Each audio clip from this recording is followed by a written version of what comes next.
ವೀಕ್ಷಕರೇ, ಧಾರವಾಡ ನಿಜಕ್ಕೂ ಹಸಿರು ನಾಡು, ಜನರ ತಂಪಾದ ಉಸಿರಿನಾಡಿದು. ಇಲ್ಲಿ ಹಸಿರು ಇರೋದ್ರಿಂದಲೇ ಜನ ತಮ್ಮ ಹೆಸರನ್ನು ಹೇಳ್ತಾ ಇದ್ದಾರೆ.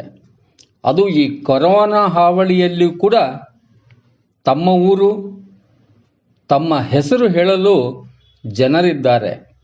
ಹಸಿರು ಜೀವನ ಅಂದರೆ ಹಲವು ಹಸಿರು ಬೇಡವಾಗಿರ್ತವೆ. ಅಂದರೆ ವಾಟರ್ ಹ್ಯಾಸಿಂತ್ ಅಂತೇಳಿ ಒಂದು ರಾಕ್ಷಸ ಬಳ್ಳಿ ಇದೆ. ಅದು ನೀರಲ್ಲಿ ಆವರಿಸ್ತಾ ಹೋಗ್ತದೆ. ಇಲ್ಲಿ ಕೆರೆ ಇತ್ತ ಎಂಬಷ್ಟು ಭ್ರಮೆ ಮೂಡಿಸಿ ಕೆರೆಯಲ್ಲಿ ಸಾಮ್ರಾಜ್ಯವನ್ನು ಸ್ಥಾಪಿಸ್ತಾ ಹೋಗ್ತದೆ. ಗರುಡ ತಂಡ ಇಂದು ಹಾರಾಡ್ತಾ ಕೆಲಿಗೇರಿ ಪಯಣ ಬೆಳೆಸ್ತು. ಅಲ್ಲಿ ಈ ರಾಕ್ಷಸ ಬಳ್ಳಿ ನೋಡಿ ನಮಗೆ ಬೇಸರ ಆಯಿತು ಕಣ್ರಿ. ಒಂದೆಡೆ ಕುಡುಕರು ಬಿಸಾಕಿದ ಬಾಟಲಿ ನಮಗೆ ಕಾಣ್ತಾ ಇತ್ತು, ಒಂದೆಡೆ ಚರಂಡಿ ನೀರು ಕೆರೆಯಲ್ಲಿ ಮಿಕ್ಸ್ ಆಗ್ತಾ ಇದೆ, ಒಂದೆಡೆ ಚರಂಡಿ ನೀರಿಗೆ ತಡೆಗೋಡೆ ನಿರ್ಮಾಣವಾಗ್ತಿದೆ. JCB ರೋಲರ್ ಕದಲದಂತೆ ಅಲ್ಲಿ ನಿಂತಿವೆ. 3.5 ಕೋಟಿ ರೂಪಾಯಿನ ಒಂದು ರೋಡ್ ಪ್ರಾಜೆಕ್ಟ್ ಅರ್ಧಕ್ಕೆ ನಿಂತಿದೆ. ವಿಶ್ವೇಶ್ವರಯ್ಯನವರ ಬೋರ್ಡ್ ಅಲ್ಲಿ ರಾರಾಜಿಸ್ತಾ ಇದೆ ರೋಡ್ ಬಳಿ. ಆದರೆ 2012ರಿಂದ ರೆಡಿಯಾದ ಸರ್ MV ಅವರ ಮೂರ್ತಿ ಮಾತ್ರ ಆಡಳಿತದ ಇಚ್ಛಾಶಕ್ತಿ ಕೊರತೆಯಿಂದ ಕಾರ್ಪೊರೇಷನ್ನಲ್ಲಿ ಹೊದ್ದು ನಿಂತ್ಕೊಂಡಿದೆ. ಅಲ್ಲಿ ಒಂದೆಡೆ ಎಕರೆಗಟ್ಟಲೆ ಕೋಟಿಗಟ್ಟಲೆ ವ್ಯಯ ಮಾಡಿದ ಪಾರ್ಕ್ ರೆಡಿಯಾಗಿತ್ತು. ಈಗ ಅದನ್ನು ಹುಡುಕಬೇಕಾಗಿದೆ, ಪಾರ್ಕ್ ಇತ್ತ ಇಲ್ಲಿ ಎಲ್ಲಿದೆ ಅಂತ. ಅಗ್ರಿ ಯೂನಿವರ್ಸಿಟಿಯವರು ಕೃಷಿ ಎಕ್ಸ್ಪರ್ಟ್ಸ್, ಎಲ್ಲ ಎಕ್ಸ್ಪರ್ಟೈಸ್ ಇರೋ ಸಂಸ್ಥೆ.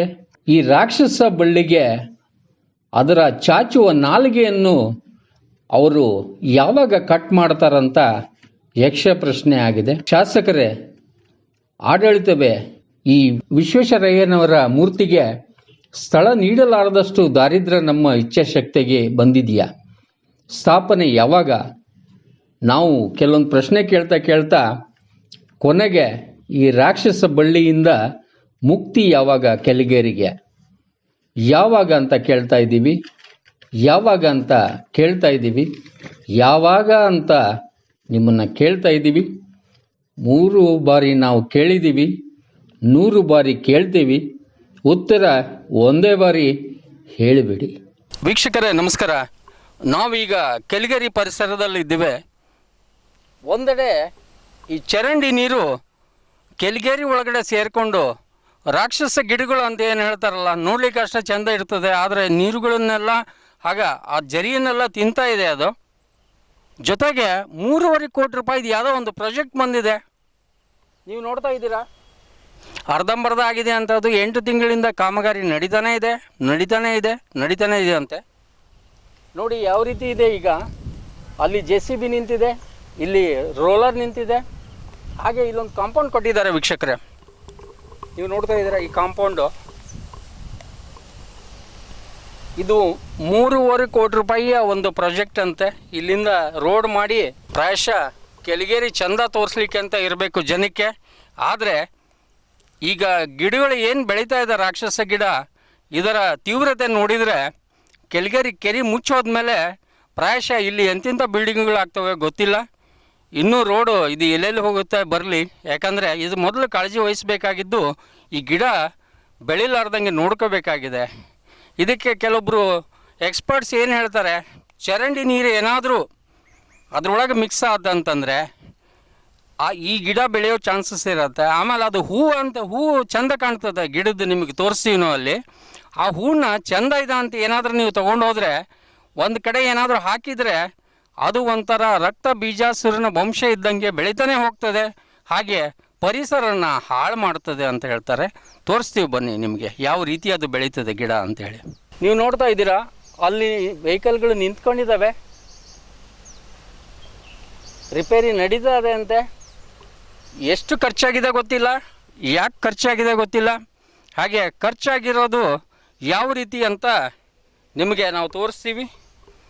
ಈ ಕೆಬರದಕ್ಕೆ ಏನಾದರೂ ದುಡ್ಡು ಖರ್ಚು ಮಾಡಿದಾರೋ ಗೊತ್ತಿಲ್ಲ. ಈ ಮಳೆಗಾಲದಲ್ಲೇ ಇಂಥ ಕಾಮಗಾರಿಗಳನ್ನು ಹಮ್ಮಿಕೊಳ್ಳೋ ಕಾರಣ ಇಷ್ಟೇ. ಮಳೆ ಬಂತು ಕಾಮಗಾರಿ ಅರ್ಧ ನಿಂತಿದೆ ಅಂತ ಏನಾದರೂ ಇರಬೇಕು. ನೋಡಿ ಎಂತೆಂಥ ತಗ್ಗುಗಳಿದೆ ಇಲ್ಲಿ. ಆ್ಯಸ್ ಇಟ್ ಈಸ್ ಇದು ಜೌಗು ಪ್ರದೇಶ ಆಗಿರೋದ್ರಿಂದ ಗಟ್ಟಿತನದ ಕೆಲಸ ಇಲ್ಲಿ ಬೇಕಾಗ್ತದೆ. ಕಾಂಪೌಂಡ್ ಮಾತ್ರ ಕಾಣಿಸ್ತಾ ಇದೆ. ಪ್ರಾಯಶಃ ಇದು ಕೋಟಿಗಟ್ಟಲೆ ಏನು ಖರ್ಚು ಆಗಿರಲಿಕ್ಕಿಲ್ಲ. ಬಿಲ್ ಪಾಸ್ ಆಗೋವಾಗ ಬಿಲ್ನಲ್ಲಿ ಹಾಗೆ ದಿಲ್ನಲ್ಲಿ ಎಷ್ಟೆಷ್ಟು ಕೆಲಸ ಆಗ್ಯಾವಂತೆ ಪರೀಕ್ಷೆ ಮಾಡೇ ಬಿಡೋಣಂತೆ. ನಮಸ್ಕಾರ ವೀಕ್ಷಕರೇ, ಇದು ನಮ್ಮಲ್ಲಿ ಕೆರೆಗಳು ಕಡಿಮೆ ಅಂತ ಹೇಳಿದ್ರು ಕೂಡ ಒಳ್ಳೊಳ್ಳೆ ಕೆರೆಗಳಿದ್ವು. ಉಣಕಲ್ ಕೆರೆ, ಹಾಗೆ ಉಣಕಲ್ ಕೆರೆಯ ಚಂದವನ್ನು ತಿನ್ನಲಿಕ್ಕೆ ಅಂಥೇಳಿ ವಾಟರ್ ಹೈಸಿಂತ್ ಅಂತ ಹೇಳಿ ಈಗೇನು ಗಿಡ ಇದೆಯಲ್ಲ ನೋಡೋಕ್ಕೆ ಎಷ್ಟು ಚೆಂದ ಇದೆಯಲ್ಲ, ನೋಡೋಕ್ಕೆ ಅಷ್ಟೇ ಚೆಂದ. ಇದು ರಾಕ್ಷಸ ಗಿಡ ಅಂತ ಹೇಳ್ಬೋದು. ಹಾಗೆ ಕೊಳಚೆ ನೀರಿಂದ ಏನು ನೀರು ಬರ್ತದಲ್ಲ ಕೆರೆ, ಇದು ಕೆಲಿಗೆರೆ ಒಳಗೆ ಸೇರಿಕೊಂಡು ನೀವು ನೋಡ್ತಾ ಇದ್ದೀರಾ ಇಲ್ಲಿ. ಇದು ಮತ್ತೆ ಉಣಕಲ್ ಕೆರೆಯಲ್ಲಿ ಹೇಗೆ ಬೆಳೀತಾ ಇದೆಯಲ್ಲ ಹಾಗೆ ಕೆಲಿಗೆರೆ ಕೂಡ ಈಗ ಅರ್ಧ ಇದಕ್ಕೆ ನಾಶ ಆಗ್ತಾ ಇದೆ. ನೀವು ನೋಡ್ತಾ ಇರ್ಬೋದು ನನ್ನ ಹಿಂದ್ಗಡೆ. ಹಾಗೆ ಅದರ ಒಂದು ಝಲಕ್ ಇದು ನೋಡೋಕ್ಕೆ ಅಂತೇಳಿ ಯಾರಾದರೂ ನೋಡಿದರೆ ಈ ಹೂವು ತೊಗೊಂಡೋಗಿ ಮನೆಯಲ್ಲಿ ಹಚ್ಕೋಬೋಕೆ, ಇದನ್ನು ಪ್ಲಾಂಟೇಶನ್ ಮಾಡಬೇಕು ಅಂತೇಳಿ ಏನಾದರೂ ತಪ್ಪು ಮಾಡಿದರೆ ಖಂಡಿತ 1ಕ್ಕೆ 2, 2ಕ್ಕೆ 4 ಆಗಿ ಬೆಳೆದು ನಿಮ್ಮ ನೀರಿನ ಎಲ್ಲ ಅಂಶಗಳನ್ನು ಹಾಗೂ ಒಳ್ಳೆತನನ ನುಂಗಿ ಇದೆಲ್ಲ ಪೂರ ಡ್ರೈ ಮಾಡಿಬಿಡ್ತದೆ. ಹೊಲಸು ಗಿಡ ಅಂತ ಹೇಳ್ಬೋದು. ನೋಡೋಕ್ಕೆ ಅಷ್ಟೇ ಚೆಂದ, ಹೊರಗೆಲ್ಲ ಒಳ್ಳೆ ಚೆನ್ನಾಗಿರ್ತದೆ, ಆದರೆ ಇದರ ಗುಣ ಮಾತ್ರ ಹಾಳು ಮಾಡೋದು ಅಂತ ಹೇಳ್ಬೋದು. ಅದೇ ಆಗ್ತಾ ಇದೆ ಈಗ. ಇದು ಗಲೀಜು ಪರಿಸರದಲ್ಲಿ ಬೆಳೆಯುವಂಥರ ಗಿಡ ಅಂತಲೂ ಹೇಳ್ಬೋದು. ಈಗ ನೀವು ನೋಡ್ತಿದ್ದೀರಾ ಯಾವ ರೀತಿ ಹಬ್ಕೊಂಡದೆ ಅಂದರೆ ಇದು ಒಂಥರ ರಕ್ತ ಬೀಜಾಸುರ ವಂಶದ್ದು ಅಂತ ಹೇಳ್ಬೋದು. ವಾಟರ್ ಹೈಸಿಂತ್ ಅಂತ ಹೇಳ್ತಾರೆ ಇದಕ್ಕೆ. We are not that expert to discuss about all these things, but Prakash ಗೌಡ್ರನ್ನ ಕೇಳಿದಾಗ ಹೇಳಿದ್ರು, ಇದ್ರ ಬಗ್ಗೆ ನನಗೆ ಮಾಹಿತಿ ಕೊಟ್ಟರು. ಹಾಗೆ ಕೆಲವೊಂದು ಹಸಿರು ಪ್ರೇಮಿಗಳು ಇದ್ರ ಬಗ್ಗೆ ಮಾಹಿತಿ ಕೊಟ್ಟಿದ್ದಾರೆ. ಈ ಗಿಡನ ನೀವು ದಯಮಾಡಿ ತೊಗೊಂಡೋಗಿ ಎಲ್ಲೂ ಬೆಳೆಸಬೇಡಿ, ಯಾಕೆಂದರೆ ಬೆಳೆಸಿದರೆ ಖಂಡಿತ ಅದು ಆ ಪರಿಸರನ ಹಾಳು ಮಾಡ್ಲಿಕ್ಕೆ ಅಂಥೇಳಿ ನೀವು ತೊಗೊಂಡೋಗಿ ಹಚ್ಚಿದಂಗೆ ಆಗ್ತದೆ. ನೋಡ್ತಾ ಇದ್ದೀರಾ ಈಗ ಇಲ್ಲಿ ಹಬ್ಬಿದ್ದು ಇವತ್ತು ತೋರಿಸ್ತಾ ಇದ್ದೀವಿ ನಾವು. ಇನ್ನು ಒಂದು ವಾರದಲ್ಲಿ ಇನ್ನು ಎಷ್ಟು ಬೆಳೀತದೆ ದೇವರಿಗೆ ಗೊತ್ತು. ಹಾಗೆ ನಾವು ಆಗಲೇ ನಿಮಗೆ ತೋರಿಸಿದ್ವಿ, ಇಲ್ಲಿ 3-3.5 ಕೋಟಿ ರೂಪಾಯಿ ಒಂದು ಪ್ರಾಜೆಕ್ಟ್ ಆಗ್ತಾ ಇದೆ. ಅದು ಏನಕ್ಕೆ ಮಾಡ್ತಾ ಇದ್ದಾರೆ ದೇವರೇ ಬಲ್ಲ. ಏನೋ ದುಡ್ಡು ಬಂದಿದೆ, ಏನೋ ಮಾಡಬೇಕು, ಏನೋ ಬಿಲ್ ಪಾಸ್ ಆಗಲಿ ಅಂತ ಮಾಡಿದರೆ ಖಂಡಿತ. ಯಾಕಂದರೆ ಇದನ್ನು ಫಸ್ಟು ಸರಿ ಮಾಡಲಿಲ್ಲ ಅಂತಂದರೆ ಇಲ್ಲಿ ಕೆಲಿಗೇರಿ ಕೆರೆ ಇತ್ತು ಅನ್ನೋದು ಕೂಡ ಡೌಟ್ ಬರೋಂಗೆ ಆಗ್ತದೆ. ನೋಡಿ ಅಷ್ಟು ಫಾಸ್ಟ್ ಡೆವಲಪ್ ಆಗ್ತಾ ಇದೆ. ನೋಡಿ ಈಗ ನನ್ನ ಈ ಬ್ಯಾಕ್ಗ್ರೌಂಡ್ ಏನಿದೆ ಅಲ್ಲ ಸಂಪೂರ್ಣವಾಗಿ ಬೆಳೀತಾನೆ ಇದೆ. ಎಕರೆಗಟ್ಟಲೆ ಇನ್ನು ಬೆಳೀತಾ ಹೋಗ್ತದೆ. ಹಾಗೆ ಅವುಗಳ ಮಧ್ಯೆ ನಿಮಗೆ ನೀರೇ ಕಾಣೋದಿಲ್ಲ. ಉಣಕಲ್ ಕೆರೆನಲ್ಲಿ ಏನಾಗಿದೆ ಅಂತ ನಿಮಗೆ ಗೊತ್ತಿದೆ. ಈಗ ಅರ್ಧ ಆವರಿಸ್ಕೊಂಡ್ಬಿಟ್ಟಿದೆ. ಎಲ್ಲ ಆದಮೇಲೆ ನೀವು ಮತ್ತೆ ಎಚ್ಚೆತ್ತುಕೊಂಡ್ರೆ ಕೆಲಿಗೇರಿ ಕೆರೆ ಖಂಡಿತ ಹೋಗ್ತದೆ ಕಣ್ರಿ, ಖಂಡಿತ ಹೋಗ್ತದೆ. ನೋಡ್ತಿದ್ದೀರಲ್ಲ ವೀಕ್ಷಕರೇ, 25% ಭಾಗನ ಆಲ್ರೆಡಿ ಈ ರಾಕ್ಷಸ ಗಿಡ ಏನಿದೆಯಲ್ಲ ವಾಟರ್ ಹೈಸಿಂತ್ ಅನ್ನೋದು ತಿಂದಿದೆ. ಈಗ ಸುಂದರವಾದ ಮತ್ತೆ ನೀರಿನ ಅಂಶಗಳನ್ನು ತಿನ್ನಲಿಕ್ಕೆ ಅಂತೇಳಿ ಮತ್ತೆ ಬರ್ತಾ ಇದೆ. ಈಗ ನಮ್ಮ ಕ್ಯಾಮ್ರಾಮನ್ ರಿಯಾಸ್ ತೋರಿಸ್ತಾರೆ ಯಾವ ರೀತಿ ಅಂತಂದರೆ, ನೀವು ನೋಡ್ತಾ ಇದ್ದೀರಾ ಅಲ್ಲಿಂದ ನೀವು ಆಗಲೇ ಒಂದು ವಿಡಿಯೋ ತೋರಿಸಿದ್ವಿ ನಿಮಗೆ. ಅಲ್ಲಿ ಬರುವಾಗ ಹತ್ತಿರ ಇತ್ತು, ಈಗ ಆಲ್ಮೋಸ್ಟ್ 25% ಈ ಬಾರ್ಡ್ರ್ನಿಂದ ಕವರ್ ಆಗ್ತಾ ಬರ್ತಾ ಇದೆ. ದಿನಕ್ಕೆ ಇದು ಮುನ್ನುಗ್ತಾ ಇದೆ. ಹಾಗೆ ನೀವು ನೋಡ್ತಾ ಇದ್ದೀರಾ ಕಸ ಕಡ್ಡಿ ಬಾಟಲ್ಗಳು ತೇಲ್ತಾನೆ ಇದ್ದಾವೆ. ಇಲ್ಲಿ ಕುಡುಕರ ಮೇಳ ಇದೆ ಅನ್ನೋದಕ್ಕೆ ಸಾಕ್ಷಿನ ತೋರಿಸ್ತಾನೆ ಇದೆ. ವೀಕ್ಷಕರೇ, ಈಗ ಕೆಲಿಗೆರೆಯ ಕೆರೆ ಮೇಲೆ ನಾವು ನಿಂತಿದ್ದೀವಿ. 2011-12ರಿಂದನೇ ವಿಶ್ವೇಶ್ವರಯ್ಯನವರ ಮೂರ್ತಿ ಇದು ರೆಡಿಯಾಗಿ ನಿಂತಿದೆ ಪಾಪ. ಯಾಕಂದರೆ ಇಲ್ಲಿ ಬೇರೆ ಕಾಮಗಾರಿಗಳಿಗೆ ಇವರು ಉತ್ಸಾಹ ತೋರಿಸ್ತಾ ಇದ್ದಾರೆ. ನೋಡ್ತಾ ಇದ್ದೀರಾ ನೀವು ನಮ್ಮ ಬ್ಯಾಕ್ಗ್ರೌಂಡ್ ಹಿಂದೆ. ಅದು ಏನಕ್ಕೆ 3-3.5 ಕೋಟಿ ರೂಪಾಯಿ ಖರ್ಚು ಮಾಡ್ತಾ ಇದ್ದಾರೆ ದೇವ್ರಿಗೆ ಬಲ್ಲ. ಇಲ್ಲೊಂದು ಕಾಂಪೌಂಡ್ ಕಟ್ಟಿದ್ದಾರೆ. ಇಷ್ಟು ಮಟ್ಟಿಗೆ ಅದು 6-8 ತಿಂಗಳಿಂದ ಕಾಮಗಾರಿ ಹಾಗೆ ಬಿದ್ದಿದೆ. ಮುಂದೆ ತಗ್ಗುಗಳಿದ್ದಾವೆ. ಇಲ್ಲಿ JCB ಯಾಕೆ ನಿಂತಿದೆ, ರೋಲರ್ ಯಾಕೆ ನಿಂತಿದೆ ಅಂತೇಳಿ ನೀವೇ ಹೇಳಬೇಕು. ಅಲ್ಲಿ ಅರ್ಧ ಕೆಲಸ ಆಗಿದೆ. ಅಂದರೆ ಇದಕ್ಕೆ ತೋರಿಸೋ ಉತ್ಸಾಹ ವಿಶ್ವೇಶ್ವರಯ್ಯನವರ ಏನು ಮೂರ್ತಿ ಏನಿದೆ ಅಲ್ಲ ಅದನ್ನು ಇಲ್ಲಿ ಸ್ಥಾಪಿಸ್ಲಿಕ್ಕೆ ಯಾಕೆ ತೋರಿಸ್ತಾ ಇಲ್ಲ ಅನ್ನೋದು ಇಲ್ಲಿ ಜನರ ಪ್ರಶ್ನೆ, ನಾಗರಿಕರ ಪ್ರಶ್ನೆ, ಹಾಗೆ ನಾನು ಕೇಳ್ತಾ ಇರೋ ಎಲ್ಲ ಇಂಜಿನಿಯರ್ಸ್ಗೆ ನೀವು ಆ ದಿನಾಚರಣೆ ದಿವಸ ಒಂದು ಮಾಲೆ ಹಾಕಿಬಿಟ್ರೆ ಗೌರವ ತೋರಿಸ್ದಂಗೆನಾ? ಎಲ್ಲೋ ಒಂದು ಕಡೆ ಅನಾಥವಾಗಿ ಬಿದ್ದಿರೋ ಒಂದು ಮೂರ್ತಿಯನ್ನು ತಂದು ಹಾಕಿದರೆ ನಿಮಗೂ ಗೌರವ ಬರೋದಿಲ್ವಾ? ಈಗ ನಾವು ಕುಲಕರ್ಣಿ ಸರ್, ಈಗ ತಾವು ಆಶೀರ್ವಾದ ಗಣಪತಿ ದೇವಸ್ಥಾನ ಮತ್ತು ಕೆರೆಕೆರೆ ಗ್ರಾಮಸ್ಥರಿಂದ ಹಾಗೂ ಮಹರ್ಷಿ ವಾಲ್ಮೀಕಿ ಸೇವಾ ಸಂಘದಿಂದ 2011ರಲ್ಲಿ ಈ ಶತಮಾನೋತ್ಸವ ಆಚರಣೆ ಬಂದಿತ್ತು. ಆ ನಿಮಿತ್ತವಾಗಿ ಒಂದು ಸಣ್ಣ ಮೂರ್ತಿಯನ್ನು ಮಣ್ಣಿಂದ ಮಾಡಿಸಿ ಸಾಂಕೇತಿಕವಾಗಿ ನಾವು ಕೆರೆ ದಂಡೆ ಮೇಲೆ ಪೂಜೆ ಮಾಡಿದ್ವಿ. ಪ್ರತಿ ವರ್ಷವೂ ಕೂಡ ಸೆಪ್ಟೆಂಬರ್ 15ರಿಂದ ನಾವು ಗ್ರಾಮಸ್ಥರ ಕುರಿಯರನ್ನು ಕೂಡಿಸ್ಕೊಂಡು ಪೂಜೆ ಮಾಡ್ಕೊತ ಬಂದ್ವಿ. ಈ ಮೊನ್ನೆ ಸಲ ಸೆಪ್ಟೆಂಬರ್ 15, 2020ರಂದು ಶ್ರೀಮಾನ್ ರುದ್ರಗೌಡ ಪಾಟೀಲ್ ಅವರ ಅಧ್ಯಕ್ಷತೆಯಲ್ಲಿ ಗಣ್ಯಮಾನ್ಯರನ್ನೆಲ್ಲ ಕರೆಸಿ ವಿಜಯ ಲುತಿಮಠಕ್ಕ ಅವರು ಕೂಡ ಬಂದಿದ್ದರು. ಅವರು ನೇತೃತ್ವದ ಕಾರ್ಪೊರೇಟರ್ದಾಗ ಅದು ಮೂರ್ತಿ ಬಂದಿದ್ದು. ಅವರು ಕೂಡ ಹೇಳಿದರು ಮಹಾನಗರ ಪಾಲಿಕೆ ಹಾಗೆ ಕೂತಿದೆ ಅದು ಅಂತೇಳಿ. ಅದನ್ನೆಲ್ಲರೂ ಕೂಡ ಒತ್ತಾಯ ಮಾಡಿ ತಂದು ಕೂಡಿಸೋಣ ಅಂತ ಎಲ್ಲರೂ ಕೂಡ ಒಕ್ಕೂರಲ್ಲಿ ಇಲ್ಲಿ ಗಣ್ಯರ 10 ಮಂದಿ ಇದ್ದಾರೆ. ಅವರೆಲ್ಲರೂ ಕೂಡ ಪೇಪರ್ ಸ್ಟೇಟ್ಮೆಂಟ್ ಹಾಕಿದ್ದಾರೆ. ಸನ್ಮಾನ್ಯ ಶ್ರೀ ಬಸವರಾಜ ಮಲ್ಕಾರಿ ಅವರು, ಸನ್ಮಾನ್ಯ ಶ್ರೀ ಇವರೆಲ್ಲರೂ ಇದ್ದಾರೆ. ಗಣ್ಯಮಾನ್ಯರು ಊರಿನ ಹಿರಿಯರೆಲ್ಲರೂ ಕೂಡ್ಕೊಂಡು ತರಬೇಕು ಆಗ್ರಹ ಮಾಡ್ಲಿಕ್ಕತ್ತಾರ. ಯಾವ ಗಣ್ಯಮಾನ್ಯರ ತಂದು ಕೂಡಿಸ್ಬೇಕು? ಇಲ್ಲಿ ಶಾಸಕರು ಆಸಕ್ತಿ ವಹಿಸ್ಬೇಕು ಇದಕ್ಕೆ ಹೆಚ್ಚಾಗಿ. ಅವರಿಗೆ ಯಾವ ಗಣ್ಯಮಾನ್ಯರ ಮೂಲಕ ಹೇಳಿಸ್ಬೇಕಾಗಿದೆ? ಏನು ತಾವು ಪತ್ರಿಕಾದವರು ಬಂದು ಹೇಳ್ಬೇಕಾಗ್ತದ? ಇಲ್ಲ, ಅದು ಏನದನೋ ಜಾಗದ ಸ್ಥಳ ಇದಕ್ಕೆ ಆಗೋಲ್ತು ಅಂತ ಹೇಳ್ತಾ ಇದ್ದಾರೆ ಅವರು. ಅದಕ್ಕೊಂದು ಏನಾರ ನಿರ್ದಿಷ್ಟ ಮಾಡ್ರಿ ಅಂತ ನಾವು ಹೇಳ್ತಾ ಇದ್ದೀವಿ. ಸರ್, ತಮ್ಮ ಹೆಸರು? ಬಸಯ್ಯ ಹಿರೇಮಠ. ಬಸಯ್ಯ ಹಿರೇಮಠ ಅವರೇ, ಈಗ ಅಲ್ಲಿ ಬೋರ್ಡ್ ಇದೆ, ವಿಶ್ವೇಶ್ವರಯ್ಯನವರ ಹೆಸರು ಕೂಡ ಅಲ್ಲಿದೆ, ಎಲ್ಲಿ ಮೂರ್ತಿ ಕಾಣ್ತಾ ಇಲ್ಲ. ಮೂರ್ತಿ ಎಲ್ಲೇ ಒಂದ್ ಕಡೆ ಕಾರ್ಪೊರೇಷನ್ ಅಲ್ಲಿ ಇದೆ. ಕಾರ್ಪೊರೇಷನ್ ಅವರಿಗೆ ಮೂರ್ತಿ ಅಷ್ಟು ಚಂದ ಕಂಡಿದ್ಯಾ ಅಂದ್ರೆ ಅಲ್ಲಿಂದ ತೆಗಿಲಿಕ್ಕೆ ಕೊಡ್ತಾ ಇಲ್ಲ. ಪ್ರತಿ ವರ್ಷದ ಕೂಡ ನಾವು ಆಗ್ರಹ ಮಾಡ್ಕೊತ ಬಂದೇವ್ರಿ. ಪ್ರತಿ ವರ್ಷ ಫಂಕ್ಷನ್ ಮಾಡಿದೇವಿ, ಆದ್ರೂ ಇದುವರೆಗೂ ಅವ್ರು ಗಮನ ಹರಿಸಿಲ್ಲ. ಈಗಾಗಲೇ ಅದು ಮೂರ್ತಿ ಪ್ರತಿಷ್ಠಾಪನೆ ಆಗಿ 8-9 ವರ್ಷ ಆಗ್ಬೇಕಾಗಿತ್ತು ಮಾಡಿದ್ರ, ಇದುವರೆಗೂ ಮಾಡಿಲ್ಲ. ಇನ್ನೂ ಮಟ್ಟ ನಾವು ಆಗ್ರಹ ಮಾಡ್ಕೊಂತದೇವಿ. ಕೆಳಗೇರಿ ಹಿರಿಯರಂತ ರುದ್ರಗೌಡ ಪಾಟೀಲ್ ಮತ್ತು ಹಾಗೆ ನಾಗೇಶ್ ತಲವಾಯಿ ಅವರು, ಕರಬಸಯ್ಯ ಕಡ್ಲಿ ಅವರು, ಹಾಗೆ ಇನ್ನುಳಿತ ಬಹಳ ಮಂದಿ ಹಿರಿಯರು, ಕಲ್ಲಪ್ಪ ದಾಳಿ ಹಾಗೂ ಬಹಳ ಜನ ಹಿರಿಯರು ಕೂಡಿ ಪ್ರತಿ ವರ್ಷ ಒತ್ತಾಯ ಮಾಡ್ಕೊತ ಬಂದ್ರು. ಇದುವರೆಗೂ ಅವರು ಅದ್ರ ಬಗ್ಗೆ ಗಮನ ಹರಿಸ್ತಾ ಇಲ್ಲ. ಇನ್ನಾದರೂ ಗಮನ ಹರಿಸಿ ಮೂರ್ತಿ ಪ್ರತಿಷ್ಠಾಪನೆ ಮಾಡ್ಬೇಕೆಂದು ಕೆಳಗೇರಿ ಗುರಿ ಹಿರಿಯರ ಪರವಾಗಿ ವಿನಂತಿಸಬಹುದು. ಈಗ ಇಷ್ಟೊಂದು ಈ ರೀತಿ ಏನ್ ರಾಕ್ಷಸ ಗಿಡಗಳು ಬೆಳೆದಿದಾವಲ್ಲ, ಸೊ ಇದನ್ನ ಎಲ್ಲೇ ಒಂದ್ ಕಡೆ ಉಣ್ಕಲ್ನಲ್ಲಿ ಈಗ ಕಟ್ ಮಾಡ್ತಾರೆ ಮತ್ತೆ ಬೆಳೀತದೆ, ಕಟ್ ಮಾಡ್ತಾರೆ ಬೆಳೀತದೆ. ಎಲ್ಲೇ ಒಂದ್ ಕಡೆ ಇದನ್ನು ಯಾಕೆ ನಿರ್ಲಕ್ಷ್ಯ ಮಾಡ್ತಾ ಇದಾರೆ ಅನ್ಸುತ್ತೆ? ಇದುವರೆಗೂ ಇದ್ರ ಬಗ್ಗೆ ಗಮನ ಹರಿಸಿಲ್ರಿ ಸಂಬಂಧಪಟ್ಟವರು. ಕೇಳಿದ್ರಲ್ಲ ವೀಕ್ಷಕರೇ, ಉತ್ಸಾಹ ಹಾಗೂ ಇಚ್ಛಾಶಕ್ತಿ ಇದ್ರೆ ಮಾತ್ರ ಒಂದು ಕೆಲಸ ಆಗ್ತದೆ ಅಂತ ಹೇಳ್ಬೋದು. ಹಾಗೆ ಇಚ್ಛಾಶಕ್ತಿ ಜಾಸ್ತಿ ಆಗಲಿ, ಸಮಸ್ಯೆಗಳು ಬೇಗ ಪರಿಹಾರ ಆಗಲಿ ಅಂತ ಹೇಳ್ತಿದ್ದೀವಿ. ಧನ್ಯವಾದ. ನಮಸ್ಕಾರ ವೀಕ್ಷಕರೇ, ಈಗ ಸ್ಟುಡಿಯೋದಲ್ಲಿ ಓರ್ವ ವಿಶೇಷ ಅತಿಥಿ ಇದ್ದಾರೆ, ಪ್ರಕಾಶ್ ಗೌಡ್ರು ಅಂತ.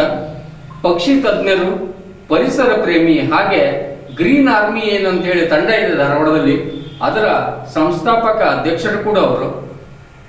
ಈಗ ಪಕ್ಷಿ ಬಗ್ಗೆ ಹೇಳಬೇಕು ಅಂತಂದಾಗ ನಾವು ಹಿರಿಯರೊಬ್ರು ಇದ್ರು, ಅವ್ರನ್ನ ಮರೆಸೋಷ್ಟು ಮಟ್ಟಿಗೆ ಇವರು ಸಾಕಷ್ಟು ನೀವು ನೋಡಿರ್ತೀರ ಫೇಸ್ಬುಕ್ನಲ್ಲಿ, ಲೈವ್ನಲ್ಲಿ. ಸುಮಾರು ಅಂದ್ರೆ ಆ ಪರಿಸರದ ಬಗ್ಗೆನೇ ಹೆಚ್ಚು ಒಲವು ತೋರಿಸೋ ಒಬ್ಬ ವ್ಯಕ್ತಿ ಇದ್ದಾರೆ ಅನ್ನೋ ಒಂದು ಹೆಮ್ಮೆ.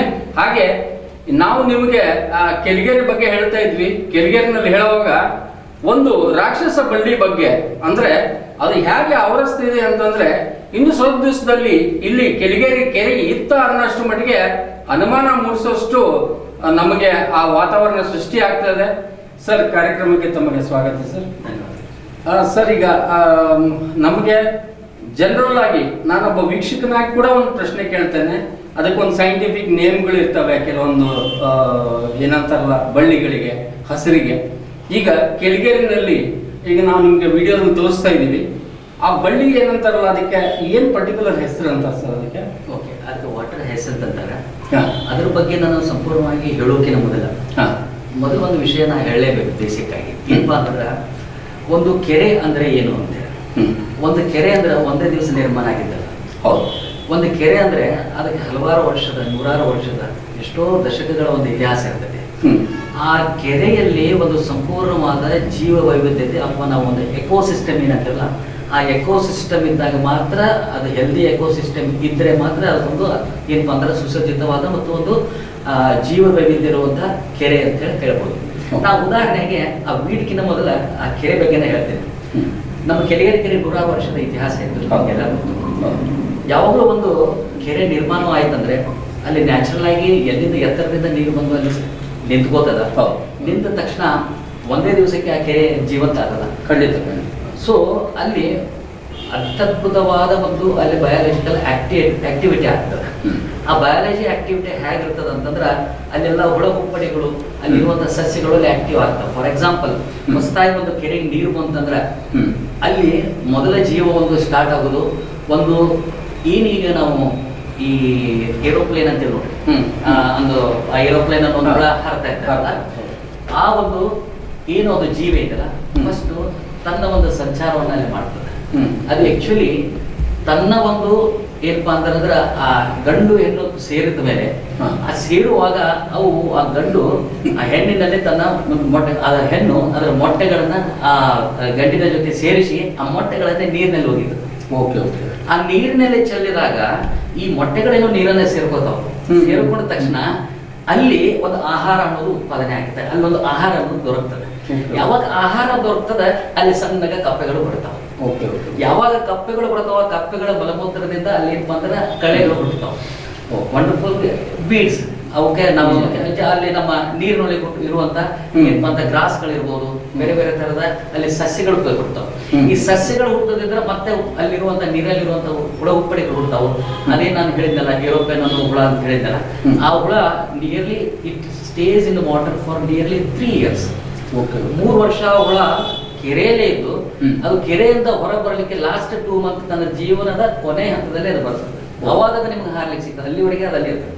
ಸೊ ಇದೇನು ಸಾವಿರಾರು ಒಂದು ವ್ಯವಸ್ಥೆಯಲ್ಲಿ ಏನು ಮೊಟ್ಟೆಗಳು ಓದಿರ್ತದ ಅಲ್ಲಿ ಇರುವಂತ ಕಪ್ಪೆ ಮರಿಗಳಿರ್ಬೋದು, ಅವಕ್ಕೆಲ್ಲ ಏನಪ್ಪಾ ಅಂದ್ರೆ ಆಹಾರವಾಗಿ ಒದಗಿಸಿ ಅಲ್ಲಿರುವಂತ ಒಂದು ಆಕ್ಟಿವಿಟಿ ಸ್ಟಾರ್ಟ್ ಆಗ್ತದ. ಅವಕ್ಕೂ ಒಂದು ಉಸಿರಾಟದಿಂದ ಆಕ್ಸಿಜನ್ ಮತ್ತೆ ಕಾರ್ಬನ್ ಡೈಆಕ್ಸೈಡ್ ಲಿಬರೇಷನ್ ಸ್ಟಾರ್ಟ್ ಆಗ್ತದ. ಇದೆಲ್ಲ ಏನಪ್ಪಾ ಅಂದ್ರೆ ಬ್ಯಾಲೆನ್ಸ್ ಆಗಿರ್ತದೆ. ಅದಾದ ನಂತರ ಮೀನುಗಳು ಬರ್ತಾವು. ಮೀನುಗಳ ನಂತರ ಏನಪ್ಪಾ ಅಂದ್ರೆ ಅಲ್ಲಿ ಪಕ್ಷಿಗಳು ಬರ್ತಾವು. ಅಲ್ಲಿ ಪಕ್ಷಿಗಳ ನಂತರ ನಾವು ಕೆರೆ ಸುತ್ತ ಇರುವಂತ ಒಂದು ಏನು ವಾತಾವರಣ ಇರಲ್ಲ, ಅದಕ್ಕೆ ವೆಟ್ ಲ್ಯಾಂಡ್ ಅಂತ ಹೇಳ್ತಾರೆ. ಆ ಮಣ್ಣು, ಹಸಿ ಮಣ್ಣಿನಲ್ಲಿ ಏನಪ್ಪಾ ಅಂತಂದ್ರೆ ಅದು ಒಂದು ಟೈಪ್ ನಿಮ್ಗೆ ಕಿಚನ್ ಇದ್ದಂಗೆ. ಈ ಪ್ರಾಣಿ ಪಕ್ಷಿಗಳಿಗೆ, ಹುಳ ಹುಪ್ಪಡಿಗಳಿಗೆ ಈ ನಮ್ಮ ಕೆರೆ ದಂಡಿ ಅಂದ್ರೆ ಕಿಚನ್ ಇದ್ದಂಗೆ. ಈ ಕೆರೆ ದಂಡಿಯಲ್ಲಿ ಒಂದು ಕ್ರಸ್ಟೇಷನ್ಸ್ ಇರ್ಬೋದು, ಸಣ್ಣ ಸಣ್ಣ ಮೀನುಗಳಿರ್ಬೋದು, ಹುಳ ಹುಪ್ಪಡಿಗಳಿರ್ಬೋದು, ಅಲ್ಲಿ ತಿನ್ನುವಂತ ಎಷ್ಟೋ ನೂರಾರು ಪಕ್ಷಿಗಳು ಅಲ್ಲಿ ಬರ್ತಾವೆ. ಎಸ್ಪೆಷಲಿ ನೀವು ಕೆಳಗೇರಿ ಕೆರೆ ಬಗ್ಗೆ ಹೇಳ್ತಾ ಇರಲ್ಲ, ಕೆಳಗೇರಿ ಕೆರೆಯಲ್ಲಿ ನಾವು ಲಾಸ್ಟ್ ಟೈಮ್ ಒಂದು ರಿಸರ್ಚ್ ಮಾಡಿದಾಗ 56 ವೆರೈಟಿ ಪಕ್ಷಿ ಸಂಕುಲ ಅಲ್ಲಿ ಬಂದು ಹೋಗಿದೆ. ನಮ್ಮ ಗುರುಗಳಾದ ಅರ್ಜಿ ತಿಮ್ಮಪ್ಪ ಅವರು ನಾವು ಅದನ್ನ ಸ್ಟಡಿ ಮಾಡಿದ್ರೆ ಲಾಸ್ಟ್ 56 ಪಕ್ಷಿಗಳು ಬಂದು ಹೋಗಿದಾವ ಅಂತ ನಮ್ಮ ಡೇಟಾ. ಇನ್ನೂ ಪಕ್ಷಿ ಅದನ್ನ ಸ್ಟಡಿ ಮಾಡೋದು ಅವ್ರು ಇನ್ನೂ ಅವ್ರ ಕಡೆ ಹೆಚ್ಚಿನ ಮಾಹಿತಿ ಇರ್ಬೋದು, ನಮ್ಗೆ ಗೊತ್ತಿದ್ದ ಮಟ್ಟಿಗೆ. ಸೊ ನಾನು ಹಿಂಗಾರೆ ಒಂದು ನೀರು ಅಂದ್ರೆ ಬರೀ ನೀರಲ್ಲ, ಅದಕ್ಕೆ ನಾವು ಜೀವಜಲ ಅಂತೇವೆ. ನೀರು ಅಂದ್ರೆ ಎಷ್ಟು, ಯಾವಾಗ ಅದ್ರೊಳಗೆ ಜೀವ ಬರ್ತದ ಅವಾಗ ಅದಕ್ಕೆ ಜೀವಜಲ. ಓಕೆ, ಅದಕ್ಕೆ ನಾವು ನೀರಿಗೆ ಅಷ್ಟು ಮಹತ್ವ ಪಡ್ತೇವೆ. ನಾನೀಗ ನಿಮ್ಮ ವಾಟರ್ ಹ್ಯಾಸೆಂಟ್ ಬಗ್ಗೆ, ಅದೇನು ನೀವು ಹೇಳಿದಲ್ಲ ಒಂದು ಕಳೆ ಬಗ್ಗೆ, ಅದ್ರ ಬಗ್ಗೆ ನಾನು ನನ್ನ ಮುಂದಿನ ವಿಷಯಗಳನ್ನ ಹೇಳ್ತೇನೆ.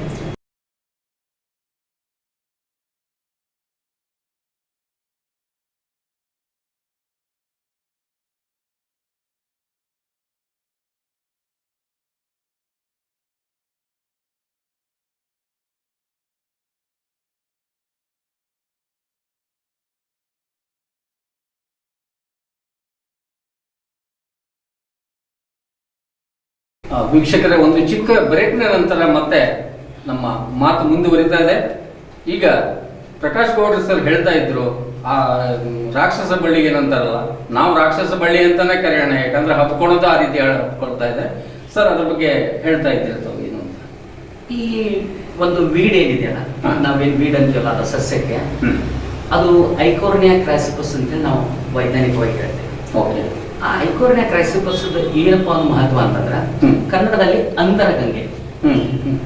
ಈ ಬೀಡ ಹೇಗಿರ್ತದ ಅಂತಂದ್ರೆ ಇದು ಒಮ್ಮೆ ಬಂತು ಅಂದ್ರೆ ಒಮ್ಮೆ ಬೆಳಿಲಿಕ್ಕೆ ಶುರು ಮಾಡ್ತಂದ್ರೆ ಇಟ್ ಇಸ್ ಸ್ಟಾಕ್ ಲೈಕ್ ಅದರದ ಬುಡ ಹೇಗಿರ್ತದೆ, ಅದ್ರ ಎಲೆಗೆ ನಮ್ಮ ಬಡ್ಡಿ ಏನಿರ್ತದಲ್ಲ ಅದು ನಿಯರ್ಲಿ 15 ರಿಂದ 20 ಇಂಚು ಬೆಳೀತದೆ. ಅಂದ್ರೆ ಇಟ್ ಇಸ್ ಪೋರಸ್. ಅದು ನಿಮಗೆ ಅಲ್ಲೇ ಏನಪ್ಪಾ ಅಂತಂದ್ರೆ ಗ್ಯಾಪ್ ಇರ್ತದೆ ಆ ನೀರು ಏರ್ಪಡಿಕೆ. ಆಮೇಲೆ ಅದ್ರ ಎಲೆ ಹೇಗಿರ್ತದೆ ಸೂರ್ಯ ಮುಖ ಮಾಡಿರ್ತದೆ. ಹೌದು, ಅದರದ್ದು ಬೇರೆಲ್ಲ ಏನಪ್ಪಾ ಅಂತಂದ್ರೆ ಒಳಗಿರ್ತದೆ, ಎಲೆ ಮಾತ್ರ ಸೂರ್ಯ ಮುಖ ಮಾಡಿರ್ತದೆ. ಅದು ಹೇಗಿರ್ತದೆ ಅಂದ್ರೆ 5 ರಿಂದ 6 ಇಂಚು ಅದು ತನ್ನ ಎಲೆಯನ್ನು ಹರಡ್ಕೋತಾರೆ. ಬರೀ ಒಂದೇ ಒಂದು ಸಣ್ಣ ಒಂದು ಬಡ್ಡಿ ಬಂತಂದ್ರೆ ಒಂದು ಅಂಗೈ ಅಗಲ ಅಷ್ಟೇ ಏನಪ್ಪಾ ಅಂತಂದ್ರೆ ಅದು ನಿಮ್ಮ ಜಾಗವನ್ನ ಹಿಡಿತದೆ. ಸೊ ಅದು ಎವ್ರಿ 24 hours ಡಬಲ್ ಆಗುವಂಥ ಒಂದು ಏನಪ್ಪ ಅಂತಂದ್ರೆ ಅದಕ್ಕೆ ಶಕ್ತಿ ಇದೆ. ಅದಕ್ಕೆ ಅಷ್ಟು ವೇಗವಾಗಿ ಬೆಳೀತದೆ. ಆ ಬೆಳೆಯುವಂಥ ಶಕ್ತಿ ಇರೋದ್ರಿಂದ ನಿಮಗೆ ದಿನ ದಿನ ದಿನ ದಿನ ಅಂತಂದ್ರೆ ಅದು ನಿಮಗೆ ಹೆಚ್ಚು ಹಾಕೊಂತ ಹೋಗ್ತದೆ. ಇದರಿಂದ ಏನಾಗ್ತದೆ ಅಂತ ಹೇಳ್ತೀನಿ, ಸೂರ್ಯನ ಬೆಳಕು ನೀರಿನಲ್ಲಿ ಬಿದ್ದರೆ ಮಾತ್ರ ಏನಪ್ಪಾ ಅಂತಂದ್ರೆ ಅಲ್ಲಿರುವಂತಹ ಜೀವ ಸಂಕುಲದ ಆಕ್ಟಿವಿಟಿ ಒಳಗೆ ಏನಿದೆಯಲ್ಲ ಅದು ಸರಿಯಾಗಿ ನಡೀತದೆ. ನೀವು ಬ್ಲಾಕ್ ಮಾಡಿಬಿಟ್ರೆ ಸೊ ಇದಕ್ಕೆ ಹಂಗಾರೆ ಇದು ಯಾಕೆ ಬಂತು, ಹೆಂಗ್ ಬಂತು? ಇದು ಮೂಲತಃ ಸೌತ್ ಅಮೇರಿಕಾ ಅಂತ ಹೇಳಿ ನಾವು ಕೇಳಿದ್ರು, ಅಮೆಝಾನ್ ಫಾರೆಸ್ಟ್ ಕೇಳಿದ್ರಲ್ಲ, ಅಲ್ಲಿನ ಮೂಲ ಇದು. ಸೊ ಅದು ಬೇರೆ ಬೇರೆ ಕಾರಣದಿಂದ ಫಿಸಿಕಲ್ ಮೋಡ್ನಿಂದ ಇರ್ಬೋದು, ಯಾವುದೋ ಪಕ್ಷಿ ಬಂದು ಅದನ್ನ ತನ್ನ ಇದರಿಂದ ಹಾಕಿರ್ಬೋದು, ಮಲಮೂತ್ರದಿಂದ ಹಾಕಿರ್ಬೋದು, ಹರಡ್ಕೊಂತ ಬಂದಿರ್ಬೋದು. ಅದು ಒಂದೇನಪ್ಪಾ ಅಂತಂದ್ರ ಈ ಒಂದು ಜೀವಕಳೆ ಬೆಳಿಬೇಕು ಅಂತಂದ್ರೆ ಅದಕ್ಕೆ ಮೂಲತಃವಾಗಿ ಈ ನಮ್ಮ ಚರಂಡಿ ನೀರೇನು ಬರ್ತದಲ್ಲ, ಆ ಚರಂಡಿ ನೀರಲ್ಲಿರುವಂತ ಕಾರ್ಬನ್ ಮಾಲಿಕ್ಯೂಲ್ಸ್ ಮತ್ತೆ ಯೂರಿಯಾ ಮಾಲಿಕ್ಯೂಲ್ಸ್ ಮತ್ತೆ ಈ ಒಂದು ಚರಂಡಿ ನೀರಲ್ಲಿ ಸಿಗುವಂತ ಕೆಲವೊಂದು ಕೆಮಿಕಲ್ ಬೇಸ್ಡ್ ಇನ್ಆರ್ಗ್ಯಾನಿಕ್ ಕಾಂಪೌಂಡ್ಸ್ ಅಂತ ಹೇಳ್ತಾರೆ, ಅದನ್ನು ಸೇವಿಸಿ ಇದು ಬರುತ್ತೆ. ಸೊ ಇದು ಹೆಚ್ಚಾದ ಆಗ್ತಾ ಹೋದಾಗ ಏನಾಗುತ್ತೆ, ಒಂದು ನಿಮ್ಗೆ ವಾಟರ್ ಬಾಡಿಗೆ ಸ್ಪೇಸ್ ಸಿಗುದಿಲ್ಲ, ಸೂರ್ಯನ ಬೆಳಕು ಸಿಗುದಿಲ್ಲ, ಅಲ್ಲಿ ನೆರಳಾಗೋದ್ರಿಂದ ಒಳಗೆ ಏನೇ ಜೀವ ಕಳೆಗಳು ಇರ್ಬೇಕಾಗಿತ್ತಲ್ಲ, ಮೀನುಗಳಿರ್ಬೇಕಾಗುತ್ತೆ, ಅವಕ್ಕೆ ಬೇಕಾದಂತ ಒಂದು ಶಕ್ತಿ ಸಿಗ್ಲಾರ್ದಕ್ಕೆ ಅನಿವಾರ್ಯವಾಗಿ ಕುಂಠಿತ ಹಾಕೊಂತ ಹೋಗ್ತಾವೆ.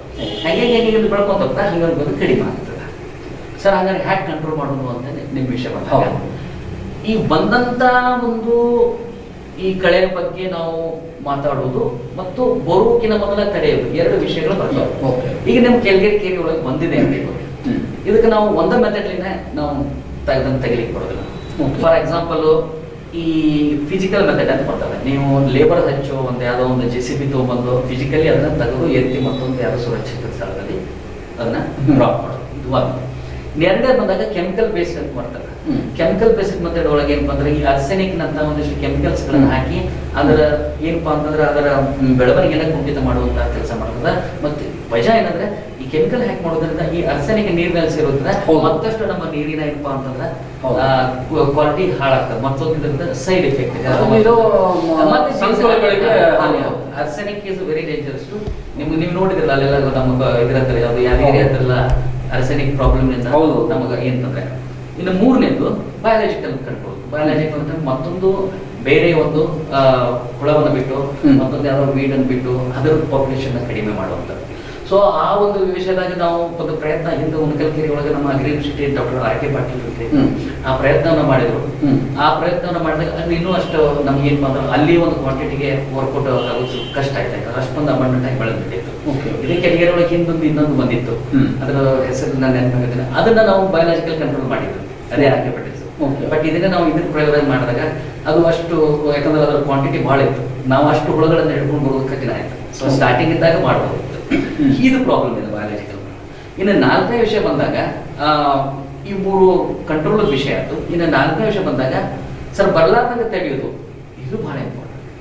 ನಾವೇನ್ ಮಾಡ್ತೀವಿ, ಬಂದ ಮೇಲೆ ಅದೊಂದೇನು ಒಂದು ನನ್ನ ತಿಳಿದ್ಬಿಟ್ಟಿಗೆ ಒಂದು ಉದ್ಯೋಗ ಆಗಿದೀವಿ ಬಂದಿರ್ತದ ಕೇಳಿ ಮೇಲೆಲ್ಲ ಕೂಡಿ ಬಿಡ್ತದೆ. ಮತ್ತೆ ನೀವು ಸಾಮಾಜಿಕ ಹೋರಾಟಗಾರರು, ನಮ್ಮ ಪರಿಸರವಾದಿಗಳು, ನಿಮ್ಮ ಮಾಧ್ಯಮದವರು ಎಲ್ಲರೂ ಬಂದು ಅದನ್ನ ಗೌರ್ಮೆಂಟ್ ಏನ್ ಮಾಡತ್ತದ, ಸರ್ಕಾರ ಏನ್ ಮಾಡತ್ತದ, ನಾವಾಗಲೇ ಸರ್ಕಾರಕ್ಕೆ ಚಲೋ ಆಗ್ತದೆ ಹೇಳಕತ್ತಾರೆ ಅಂತೇಳಿ ಅವ್ರಿಗೆ ಏನಪ್ಪಾ ಅಂತಂದ್ರೆ ಅದನ್ನ ಏನ್ ಹಾಕ್ಲಿಕ್ಕೆ ಒತ್ತಡ ಅಂತಂದಾಗ ಮತ್ತೆ ಅನಿವಾರ್ಯವಾಗಿ ಒಂದೇ ಮೆಥಡ್ ಫಿಸಿಕಲ್ ಮೆಥಡ್ ಇಂದ ಅದನ್ನ ಏನಪ್ಪಾ ಹೋರಾಟ. ಸೊ ಮತ್ತೆ ಅದಕ್ಕೆ ಏನಪ್ಪಾ ಅಂತಂದ್ರೆ ಅದಕ್ಕೆ ಯಾವ್ದ ಏನಪ್ಪಾ ಅಂದ್ರೆ ಲಾಬಿಗಳು ಅವೆಲ್ಲ ಸ್ಟಾರ್ಟ್ ಆಗೋ ಚಾನ್ಸ್ ಇರ್ತದೆ. ಸೊ ಈಗ ಹಂಗಾರೆ ಮುಖ್ಯವಾಗಿ ಏನ್ ಮಾಡ್ಬೇಕು ಅಂತಂದ್ರೆ ನಮ್ ಕೆರೆಗೆ ಅಲ್ಲಿ ನೆಹರು ನಗರ ಇದೆ, ಅಲ್ಲಿಂದ ಸೀವೇಜ್ ವಾಟರ್ ಬರ್ತದೆ. ಆ ಸೀವೇಜ್ ವಾಟರ್ ಅನ್ನ ನಾವು ಇಲ್ಲೇ ಸೇರಿದ ಹಾಗೆ ಮಾಡ್ಲಿಕ್ಕೆ ಸಾಧ್ಯತೆ ಇದೆಯಾ? ಇದು ಒಂದು. ಇನ್ನು ಸೇರಿಸುವುದಾದ್ರೆ ಅದಕ್ಕೆ ಅದ್ಭುತವಾಗಿ ಏನಪ್ಪಾ ಅಂತಂದ್ರೆ ಒಂದು ಸೀವೇಜ್ ಟ್ರೀಟ್ಮೆಂಟ್ ಪ್ಲಾಂಟ್ ಅನ್ನು ಹಾಕಿ ಅದು ವರ್ಕಿಂಗ್ ಇರುವಾಗ ಮಾಡುವುದು. ಸೀವೇಜ್ ಟ್ರೀಟ್ಮೆಂಟ್ ಪ್ಲಾಂಟ್ ಒಂದು ಯಾವ್ದೋ ಪ್ರಾಜೆಕ್ಟ್ ನಾಗ ತಂದು ನೀವು ಏನೋ ಒಂದು ಹಾಕಿ ಬಿಡ್ತೀರಿ, ಅದು ಬೇಡ, ನೀವು ಅದನ್ನು ವರ್ಕೇಬಲ್ ಮಾಡಲ್ ಮಾಡ್ಬೋದು. ಅರ್ಥ ಆಗಿಲ್ಲ, ಅದು 24 hours ಅದು ರನ್ ಇರುವಾಗ ಒಂದು ಮೇಂಟೆನೆನ್ಸ್ ವ್ಯವಸ್ಥೆನೂ ಮಾಡಬೇಕು. ಅಂದಾಗ ಮಾತ್ರ ಇದು ನಾವು ಈಗ ಇದ್ದದ್ದನ್ನ ನಾವು ಫಿಸಿಕಲಿ ತೆಗೆದು ಮುಂಬರುವಂತ ಒಂದು ಇದನ್ನ ತೆಗಿಲಿಕ್ಕೆ ಮತ್ತದು it takes another 1 or 2 years ಒಮ್ಮಕ್ಲೆ ಹೋಗುದಿಲ್ಲ. ಸೊ ಈ ಒಂದು ವ್ಯವಸ್ಥೆ ಏನಪ್ಪಾ ಅಂತಂದ್ರೆ ಅದನ್ನು ಸೀವೇಜ್ ಟ್ರೀಟ್ಮೆಂಟ್ ಮಾಡಬೇಕು.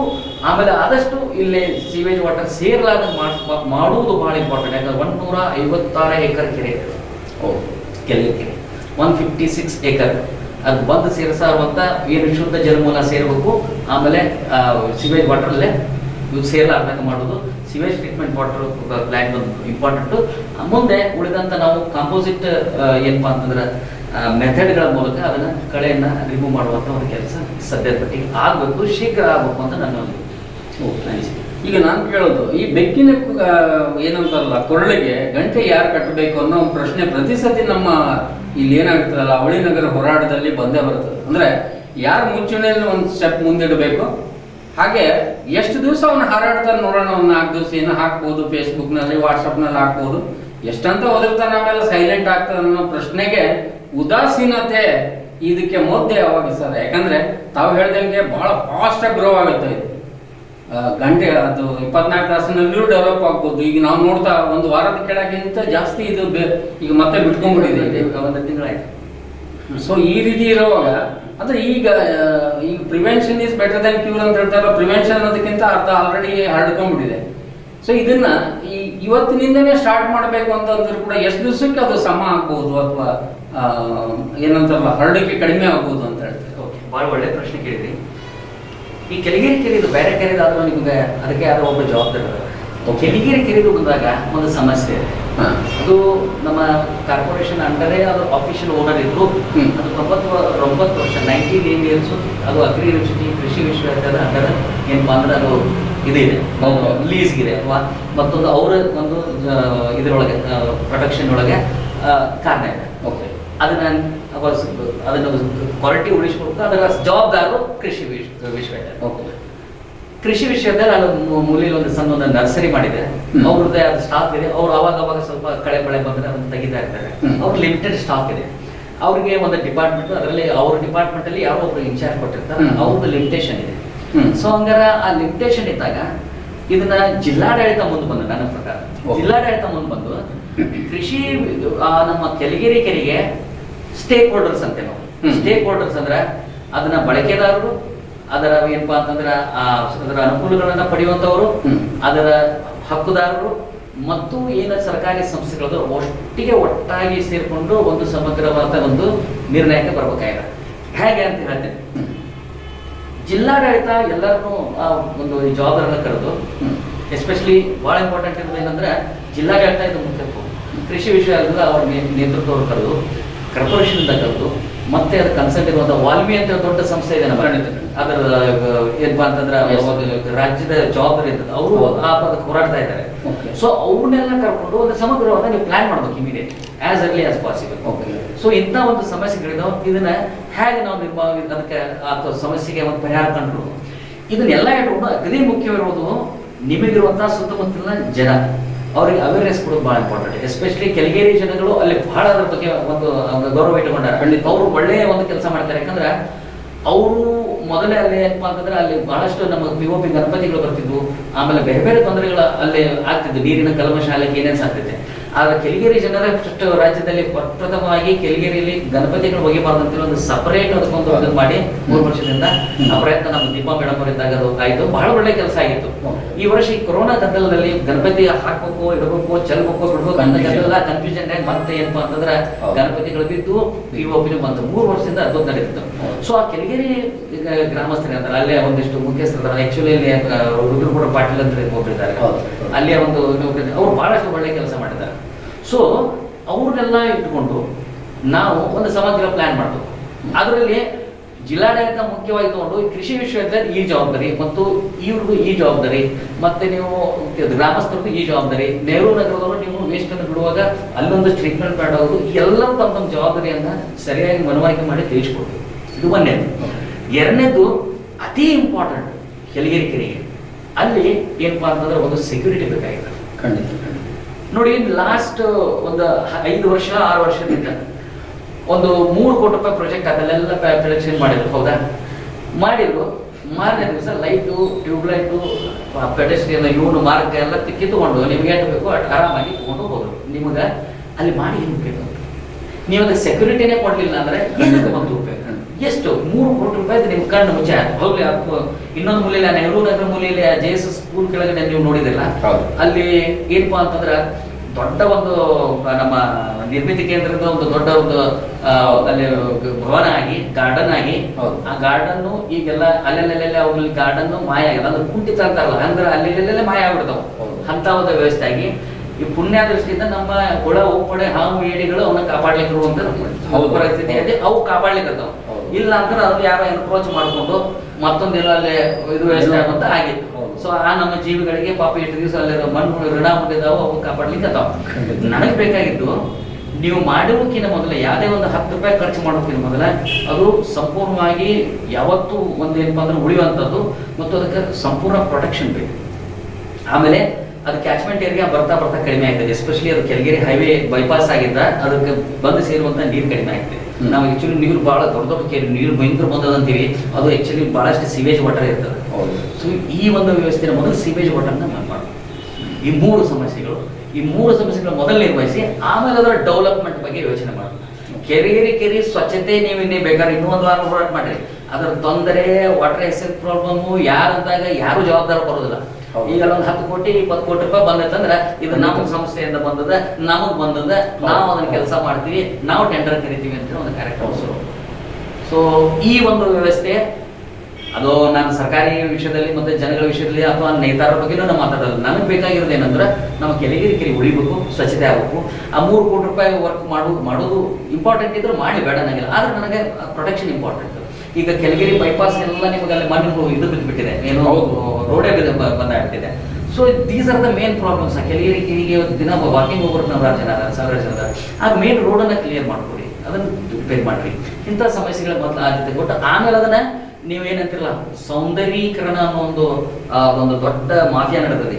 ಆ ಸೌಂದರ್ಯೀಕರಣದ ಬಗ್ಗೆ ಆಮೇಲೆ ವಿಚಾರ ಮಾಡ್ಕೋಬೋದು. ಓಕೆ ವೀಕ್ಷಕರನ್ನ ಹೇಳಿದ್ನಲ್ಲ, ಅಂದ್ರೆ ಈಗ ಬಾಂಬೆನಲ್ಲಿ ಹೆಂಗೆ ಪಾನಿಪುರಿ ತಿನ್ಲಿಕ್ಕೆ ಅಂತೇಳಿ ಬೀಚ್ ಬಾಜುಗೆ ಹೇಗಿರ್ತದಲ್ಲ, ಹಂಗೆ ಇಲ್ಲಿ ಒಂದು ಏನೋ ಮಾಡಕ್ ಹೊಂಟಿದ್ದಾರೆ, ಕಮರ್ಷಿಯಲ್ ಆಸ್ಪೆಕ್ಟ್ ನೋಡ್ತಾ ಇದ್ದಾರೆ ಅನಿಸ್ತದೆ ನನಗೆ ತಿಳಿದ ಮಟ್ಟಿಗೆ. ಹಾಗೆ 3 ಕೋಟಿ ರೂಪಾಯಿ ನಿಮಗೆ ತೋರಿಸ್ತೀವಿ ನಾವು ವಿಡಿಯೋದಲ್ಲಿ. ಇದರಲ್ಲಿ ಎಷ್ಟು ಮಟ್ಟಿಗೆ ಹೋಗಿದೆ, ಅದು ಏನು ರೋಡ್ ಆಗಿದೆ, ಆ JCBಗಳು ಯಾಕೆ ಗರ್ಜನೆ ಮಾಡ್ದ ಅಲ್ಲೇ ನಿಂತ್ಕೊಂಡಿದ್ದಾವೆ, ರೋಡ್ ರೋಲರ್ ಏನಿದೆಯಲ್ಲ ಸ್ತಬ್ಧವಾಗಿ ಯಾಕೆ ನಿಂತಿದೆ, ಆ ಕಾಂಪೌಂಡ್ ಯಾಕಿದೆ, ಆ ಕಾಂಪೌಂಡ್ ಆಚೆ ಚರಂಡಿ ನೀರು ಏನಾಗ್ತಾ ಇದೆ, ಹಾಗೆ ಆ ದಾರಿ ಉದ್ದಕ್ಕೆ ಹೋದಂಗೆಲ್ಲ ಅಲ್ಲಿ ನಡಿಲಿಕ್ಕೆ ಕೂಡ ಯೋಗ್ಯ ಇಲ್ಲದ ಅವು ಕಾಡು ಪ್ರಾಣಿಗಳೇನಿದಾವಲ್ಲ, ಆಡುಗಳು ಮೇಕೆಗಳು ಹೋಗೋವಾಗ ಎಲ್ಲೆಲ್ಲ ಕೆಸರಿನಲ್ಲಿ ಸಿಕ್ಕುವಂತ ಇದ್ದಾವೆ. ಹಾಗೆ ಬೆವರಿನ ಹಣ ಅದು ಯಾರೇ ಕೊಟ್ಟಿರ್ತಾರಲ್ಲ, ಅದು ಹೇಗೆ ಗೊತ್ತಾಗತ್ತೆ ಅಂತಂದ್ರೆ 1 ರೂಪಾಯಿ ಒಂದು ಜಾಬ್ನಿಂದ ಹೋದ್ರೆ ಅರ್ಥ ಆಗಲ್ಲ.